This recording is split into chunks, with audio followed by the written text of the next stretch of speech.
साल 2014 में आज की ही तारीख थी 26 मई, जब पहली बार नरेंद्र मोदी ने प्रधानमंत्री के तौर पर शपथ ली थी और पीएम के तौर पर आज मोदी के 11 साल पूरे हो गए। और आज जब गुजरात के दाहोद में पीएम मोदी जनसभा को संबोधित करने पहुंचे तो उन्होंने इस खास मौके का जिक्र भी अपने मंच से किया। पीएम मोदी के 11 साल के अब तक के सफर को जाहिर तौर पर कई तरीकों से परखा जाएगा, कई कसौटियों पर कसा जाएगा, लेकिन वक्त जो इस समय का वक्त है वो पीएम मोदी की उपलब्धियों को अगर देखना है, समझना है तो उसे सुरक्षा की कसौटियों पर जरूर परखा जाना चाहिए। और अभी अभी हमने ऑपरेशन सिंदूर के जरिए पाकिस्तान को एक तगड़ा सबक सिखाया है और ये मुमकिन इसलिए हो पाया क्योंकि पीएम मोदी के नेतृत्व में देश ने अपनी ताकत को नए सिरे से पहचाना है। रक्षा क्षेत्र में आत्मनिर्भरता हासिल करने के मोदी के मिशन का असर ऑपरेशन सिंदूर में भी दिखाई दिया, जिसमें आतंक के खिलाफ देश की लड़ाई में हमारे सबसे सशक्त और कारगर औजार अगर कुछ बने तो वो थे हमारे स्वदेशी हथियार। ब्रह्मोस से लेकर आकाश तक ये सारे हथियार पीएम नरेंद्र मोदी की आत्मनिर्भरता वाले मिशन के अचीवमेंट्स हैं। और 11 साल में पीएम मोदी की सबसे बड़ी उपलब्धियों में से अगर कुछ गिना जाएगा तो निश्चित रूप से इन हथियारों को, इस आत्मनिर्भरता को गिना जाएगा।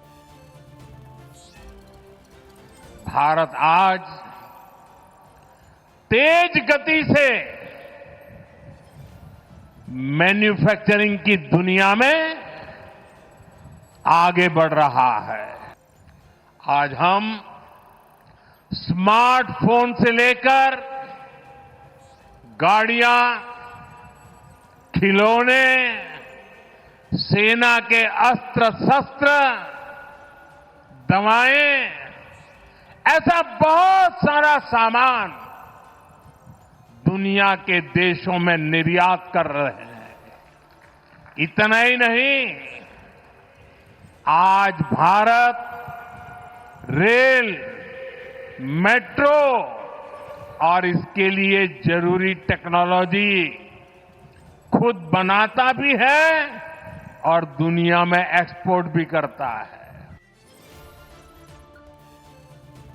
तो पहले जरा रक्षा उत्पादन पर नजर डालिए, उसके आंकड़ों पर नजर डालिए कि 2014-15 के 46,429 करोड़ रुपए से उछलकर 175% करीब इसमें उछाल है, बढ़कर भारत का रक्षा उत्पादन जो है 2023-24 में 1,27,000 करोड़ रुपए पहुंच गया है।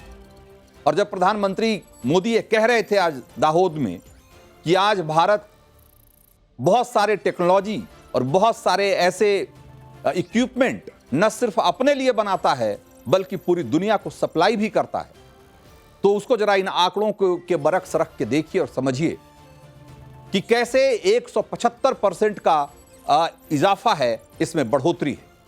और ये मोदी के मेक इन इंडिया इनिशिएटिव का इंपैक्ट है। कभी हम डिफेंस के मामले में विदेशी सप्लायर्स पर निर्भर रहते थे और आए दिन डिफेंस डील्स और उसमें होने वाले भ्रष्टाचार की खबरें हेडलाइंस बना करती थी। और आज भारत में ही बने हथियार ब्रह्मोस से पाकिस्तान को मार रहा है और उधर से जो हमला हो रहा है उसको स्वदेशी आकाश एयर डिफेंस सिस्टम से उसे नाकाम कर रहा है। और ये मुमकिन इसलिए हुआ क्योंकि सरकार ने आत्मनिर्भरता के मिशन को कामयाब बनाने के लिए पूरी तरीके से खुद को झोंका हुआ है। साल 2013-14 में रक्षा बजट 2,53,000 करोड़ रुपए के आसपास था, जो कि 2025-26 में यह बढ़कर 6,81,000 करोड़ रुपए हो गया। एक और फैक्टर देखिए, जहां तक डिफेंस इक्विपमेंट का सवाल है तो हम पहले 65 से 70% डिफेंस इक्विपमेंट यानी कि हथियार, रेडार वगैरह वगैरह जो जरूरी इक्विपमेंट हैं जो हमारी सेनाएं इस्तेमाल करती हैं वो हम इंपोर्ट करते थे 65 से 70%। और आज हालत यह है कि एकदम से आंकड़ा पलट गया है। आज हिंदुस्तान 65% डिफेंस इक्विपमेंट खुद बना रहा है, घर में बना रहा है। डिफेंस एक्सपोर्ट में भी हमने बहुत कमाल की छलांग लगाई। साल 2013-14 में अगर देखा जाए तो सिर्फ 686 करोड़ रुपए का डिफेंस का सामान हमने एक्सपोर्ट किया था, निर्यात किया था, जबकि 23-24 में हमने 21,000 करोड़ रुपए का डिफेंस का साजो सामान दुनिया भर में बेचा है। यानी पिछले 10 सालों में 30 गुना की बढ़ोतरी हुई है। आज की तारीख में हिंदुस्तान में बहुत सारी कंपनियां, इंडिजिनस कंपनियां, और इस देश में जो बड़े औद्योगिक घराने हैं, चाहे टाटा हो, गोदरेज हो, महिंद्रा हो, रिलायंस हो, अडानी हो, भारत फोर्ज हो, आप नाम लीजिए, कौन सी बड़ी कंपनी है जिसका कि अपना एक तरीके से डिफेंस का वेंचर नहीं, जो डिफेंस में बड़े बड़े इक्विपमेंट्स नहीं बना रही। और बहुत सारे जो डिफेंस इक्विपमेंट, बहुत सारे रक्षा के से जुड़े हुए हथियार हों, बख्तरबंद गाड़ियां हों, तोप हों, या ऐसी बहुत सारी चीजें जो कि आज हिंदुस्तान में बन रही है, वो न सिर्फ हमारी सेनाओं के काम आ रही है, बल्कि पूरी दुनिया के लोग लाइन लगाकर उसको खरीद रहे हैं। दुनिया के अभी हमने आपको थोड़े दिन पहले ये खबर बताई थी कि कैसे ब्रह्मोस के लिए आज दुनिया के 17 देश भारत से ये समझौता करना चाहते हैं कि हम उनके लिए ब्रह्मोस बनाएं और उन्हें सप्लाई करें। ऑपरेशन सिंदूर के बाद आकाश को लेकर पूरी दुनिया में किस तरीके की डिमांड बढ़ी है, इसके बारे में भी हमने आपको बताया था। उसी तरीके से 155 mm 52 कैलिबर जो होवित्जर तोप है, वो भी आज हिंदुस्तान में बन रहा है। देश की एक कंपनी बनाती है और उसके खरीदार यूरोप, अमेरिका, फ्रांस और आर्मेनिया जैसे तमाम देश हैं। तो आज दुनिया के दूसरे देशों की सेनाएं हिंदुस्तानी बुलेट प्रूफ जैकेट, डोर्नियर विमान, चेतक हेलीकॉप्टर, फास्ट स्पीड की इंटरसेप्टर शिप्स और हल्के वजन वाले टॉर्पीडो, ये सब भारत से खरीद के इस्तेमाल कर रही है। भारत आज 100 से ज्यादा देशों को रक्षा उपकरण निर्यात करता है और सरकार का लक्ष्य 2029 तक रक्षा निर्यात को 50,000 करोड़ रुपए तक पहुंचाना है। और आप सोचिए कि यह तो अभी शुरुआत है, भारत ने इस दिशा में अभी शुरुआत ही की है। आने वाले एकाध दशक में भारत कितना बड़ा डिफेंस एक्सपोर्टर होगा, इसका अंदाजा आप खुद लगाइए।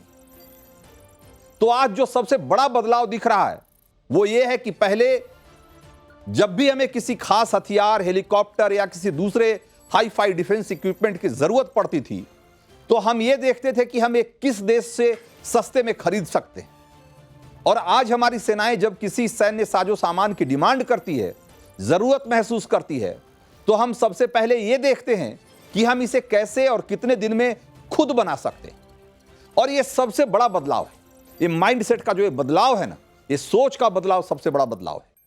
और यही मोदी सरकार की 11 साल की सबसे बड़ी उपलब्धि भी है। और यकीन मानिए कि हम देखते ही नहीं है कि ये कैसे बना सकते हैं, बल्कि बना भी लेते हैं, बना रहे हैं। और इसे आज की एक खबर के जरिए समझिए। मैं ऐसे में बहुत सारे उदाहरण आपके सामने रख सकता हूं, लेकिन आज की एक खबर आपको बताता हूं कि इंडियन नेवी ने समुद्र में दुश्मनों की बिछाई गई बारूदी सुरंगों को पता लगाने, उनको ट्रैक करके उन्हें बर्बाद करने के लिए एक खास तरह के युद्धपोत की जरूरत बताई। तो इस युद्धपोत की जरूरत बहुत दिनों से महसूस की जा रही थी। और ऐसा नहीं है कि मोदी सरकार ने जैसे ही उसको बताया गया तो इसके लिए किसी विदेशी कंपनी के पास क्वेरी भेज दी कि हमें, या कोई टेंडर निकाल दिया कि हमें युद्धपोत खरीदना है, बल्कि हमने इंडियन नेवी के लिए ऐसे 12 विशेष तरह के युद्धपोत भारत में कैसे बनाए जाएं, इसको लेकर के हमने काम शुरू कर दिया। और इस खास तरह के युद्धपोत को माइन स्वीपर कहा जाता है, यानी कि वो युद्धपोत, वो शिप जो कि समुद्र में बिछाई गई जो समुद्री सुरंगें, बारूदी सुरंगें होती है, उसको एक तरीके से डिटेक्ट करके उसको डिस्ट्रॉय करती है। और इनको बनाने के लिए 44,000 करोड़ रुपए का एक बजट हमने इशू किया। और उससे ये हम देश के भीतर ही बना रहे हैं जहाज। और ये इसलिए महत्वपूर्ण है क्योंकि जब हम बाहर से कोई जहाज या कोई इक्विपमेंट खरीदते हैं तो दुश्मन देशों के, तो उसका सबसे बड़ा खतरा यह होता है कि हमें बाद में उसके रख रखाव पर काफी पैसा खर्च करना पड़ता है। और अगर इंडियन नेवी की बात करें तो अभी तक हमारे पास एक भी माइन स्वीपर जहाज नहीं था। हालांकि पहले 6 कारवार क्लास की और 2 पौंडीचेरी क्लास की माइन स्वीपर हमारे पास थी, लेकिन बहुत साल पहले वो सारी रिटायर हो गई। और आज की तारीख में नेवी के पास मतलब कोई डेडिकेटेड माइन स्वीपर नहीं है। हम कुछ जहाजों पर अस्थाई माइन काउंटर मेजर सिस्टम लगा करके और हम किसी तरीके से काम चला रहे हैं, जो कि काफी नहीं है। भारत 7,516 किलोमीटर लंबे जो अपना तट है, उसकी देखरेख करने के लिए, उसकी सुरक्षा करने के लिए, और जो हमारे 13 प्रमुख पोर्ट्स हैं, उनकी सुरक्षा करने के लिए हमें 24 माइन स्वीपर जहाजों की जरूरत है। लेकिन बदलाव आज देखिए कि नेवी लंबे वक्त से माइन स्वीपर्स की मांग कर रही थी, तो 12 माइन स्वीपर जहाजों की खरीदारी की प्रक्रिया 2005 में शुरू की गई थी। और तब गोवा शिपयार्ड ने दक्षिण कोरिया की कंपनी कांगनाम के साथ मिलकर इसे बनाने की एक योजना बनाई थी। लेकिन लागत, टेक्नोलॉजी ट्रांसफर और निर्माण की रणनीति पर बात नहीं बन पाई। आखिरकार 2017-18 में 32,000 करोड़ रुपए की यह परियोजना रद्द करनी पड़ी थी। और ये टेक्नोलॉजी ट्रांसफर वाला मामला ऐसा होता है कि जब भी कोई देश जिससे कि हम हथियार या कोई सैन्य साजो सामान खरीदते हैं, तो बनाकर देते हैं, उसका तो पैसा लेते ही हैं, उसके बाद वो उसका तकनीक को साझा करने के लिए तैयार नहीं होते। इसीलिए बाद में उसके रख रखाव से लेकर उसकी रिपेयरिंग तक में देश को काफी निर्भर रहना पड़ता है दूसरे देशों पे, और काफी खर्चीला भी होता है। यानी एक बार खरीदने में पैसा खर्च करिए और उसके बाद रख रखाव और रिपेयरिंग का भी पैसा चुकाते रहिए। इसलिए डिफेंस के मामले में भारत को आत्मनिर्भर बनाने का मोदी सरकार का मिशन जो है, वो हर लिहाज से महत्वपूर्ण है और हर लिहाज से 11 साल की एक बड़ी उपलब्धि है, क्योंकि 140 करोड़ की आबादी वाला देश अपनी सुरक्षा की जरूरतों के लिए दुनिया के दूसरे देश पर निर्भर नहीं रह सकता। इस बात को प्रधानमंत्री मोदी ने समझा, इसके पहले की सरकारों ने नहीं। और आज हम ये जुगाड़ वाले मोड से बाहर निकलकर आत्मनिर्भर और एक सशक्त राष्ट्र के रूप में उभर कर सामने आए हैं, और इसका क्रेडिट प्रधानमंत्री मोदी को जाता है।